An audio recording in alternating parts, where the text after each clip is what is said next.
বাংলা নিজের ভাইপোকে চায়, বিহার ইউপি থেকে। দিদি গিয়ে গোয়াতে বলেন আমি গোয়ার মেয়ে, ত্রিপুরায় আমি ত্রিপুরার মেয়ে। মানে বাপ তো ঠিক করুন, যাত্রার মেয়ে হওয়া ঠিক না। ভারতীয় জনতা পার্টির এটাই ডিএনএ। দিলীপ ঘোষের যে মন্তব্য মমতা বন্দ্যোপাধ্যায়ের সম্বন্ধে, প্রথমত পরিষ্কার হেরে বসে রয়েছেন এবং তার যে নিজের মধ্যে যে হেরে যাচ্ছি তার বহিঃপ্রকাশ পাচ্ছে।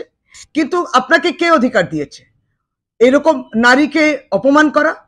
ভারতীয় জনতা পার্টি প্রতিনিয়ত মমতা বন্দ্যোপাধ্যায়কে আপনি অপমান করছেন, এ তো হতে পারে না, এটা চলতে দেয়া যায় না।